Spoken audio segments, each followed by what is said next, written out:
If I was to summarize the verses that we're going to look at this morning, I would say that from start to finish, the Christian life is not about what you need to do, but about what Jesus has done. That from start to finish, the Christian life is not about what you need to do, but about what Jesus has done. I remember a couple of years ago, I was walking off the street into a shopping centre on a very wet, rainy day. And the entrance to the shopping centre had a little slope on the way in, and I had a very old pair of shoes on. And so the combination of the slope, the shoes, and the wet, I slipped. And I don't just mean that I slipped, I mean my feet literally went right up and I came crashing down. Like people from the other end of the shopping centre heard the noise and came running out to see what it was. And some very kind people came over to kind of help me up and they started kind of walking with me. But then as soon as I could, I said to them, I'm okay now, I'm all right, I can do it myself, I can manage to look after myself, I don't need any help anymore. Now, of course, I didn't need help. My shoulder was sore, my ankles were sore. But I was like, no, I'm okay, I'm fine. I've got it from here. I don't know if you're like that or you've had a similar experience, but I think most of us that, of course, we all need help from time to time. But as soon as possible, we like to just do it in ourselves. It's like, oh, thanks for your help getting me to this point, but I've got it from here now. I can do it by myself. I can finish. Thanks for the help, but I've got it from here. And essentially that's the context behind these verses. That it's almost as if the Galatian Christians were saying to Jesus, thanks for your help in getting us this far, but now we can manage by ourselves. We don't need you anymore in our lives, in our devotion to God. We don't need you anymore, Jesus. We've got it from here. Thanks. If you've been here over the last few weeks as we've been going through this series, you will know that the church in Galatia was planted by Paul on his first missionary journey. But after he left to go and plant more churches in other places, some false teachers came in, called Judaizers, and they discredited Paul, his apostleship, and the gospel he preached. And they were telling these new Gentile converts that Jesus was good to get them started, but they needed to finish in the practices of Judaism. So they needed to be circumcised, they needed to eat certain types of food and observe certain festivals and special kind of days and all the ceremonial laws of Moses. Yeah, Jesus was great to get you started, but you're going to finish this relationship with God by your own works. And in this young church, the Gentile converts, they listened to what these false teachers were saying because their message was attractive. It appeals to our I can do it myself attitude. That what Jesus did was just for the start, but to finish, it's all about what we can do. And I think that perhaps more of us live closer to that reality than we realize. So, for example, you have a crisis in your life and something is out of your control and you respond by saying, I'm just going to have to trust God in this situation. But then things improve and you think, phew, I don't need to rely on God anymore. I've got things under control now myself. Yeah, that bit of faith was good to start with, but now I can persevere by myself. Or you or somebody you love gets sick, and in those first couple of days, you're just praying all the time because that's all you can do. But then things start to improve, and you think, okay, I don't really need to pray so much anymore because things seem to be under control. Or how about when you sin in your life, or you make a mistake, or you haven't been reading your Bible, you haven't gone to church in a couple of months, and you think, oh, God doesn't love me as much now as he did when I was doing all those things regularly. You know, he loves me less now because of what I've done, so I need to make it up with him based on what I do to kind of get myself back into his favor. Basing our relationship with God on what we do, not on what Jesus has done. And even though in our heads we may know and confess that we are justified by grace alone, In our day-to-day Christian lives, we can easily slip into a sanctification by works kind of attitude. Jesus got us started, but it's now down to us to finish. And for Paul, when he hears what the Galatians are doing, that they're relying on the law and human effort rather than on the gospel and the Spirit, well, he just thinks it's the most stupidest thing. Look at what he says in verse 1. He says, "You foolish Galatians, who has bewitched you?" Paul says, are you out of your mind? Are you under some kind of a spell? Why, after beginning with the gospel, are you now trusting in the works of the law? As far as Paul is concerned, the Galatians are doing a foolish thing.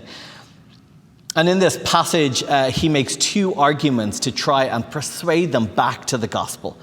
First, he appeals to their own experiences. We see that in verses 1 to 5.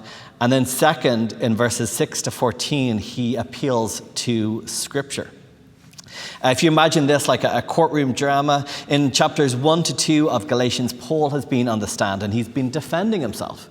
He's been defending his apostleship and the source of his gospel. But now things have switched around and it's the Galatians and the false teachers on the stand. And so in verses 1 to 5, Paul is almost interrogating them, asking 6 questions in rapid fire.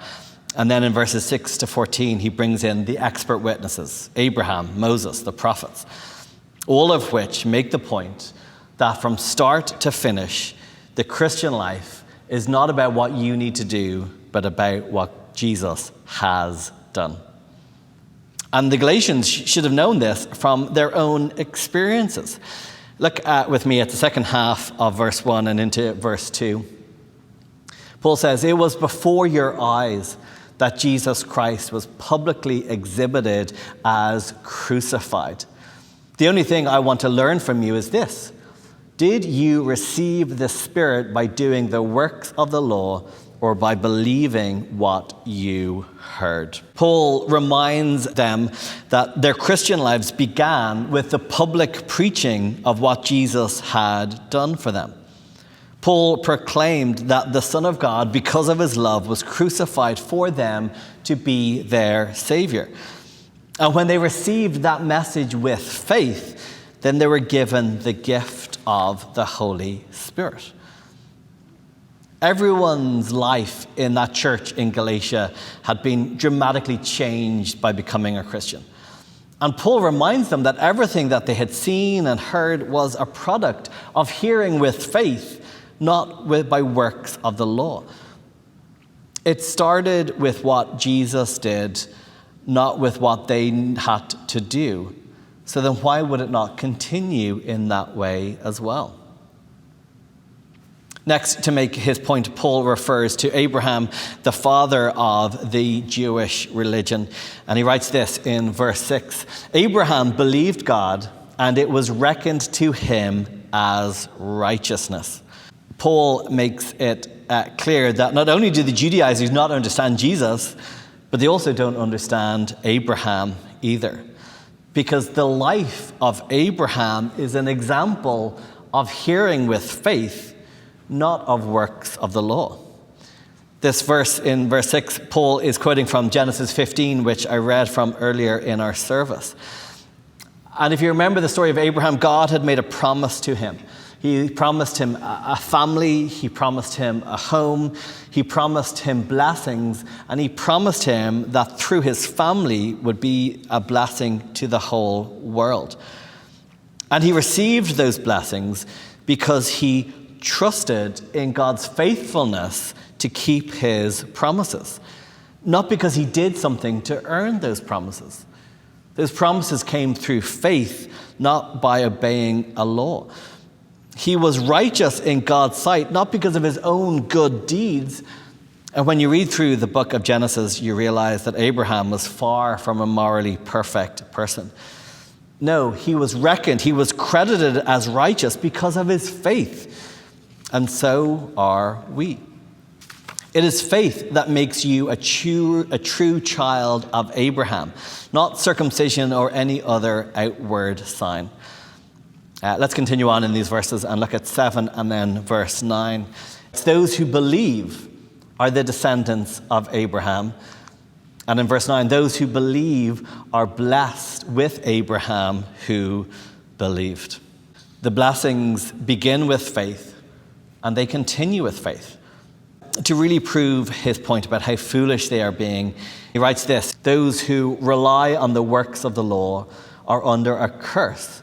For it is written, cursed is everyone who does not observe and obey all the things written in the book of the law. If all we had was the law to try and make ourselves right with God, then we would be finished. But our life with God is not based on what we do, but it's based on what Jesus has done. Verse 13. Christ redeemed us from the curse of the law by becoming a curse for us. For it is written, cursed is everyone who hangs on a tree. Paul tells us what Jesus has done. Paul says that Jesus redeemed us from the curse of the law.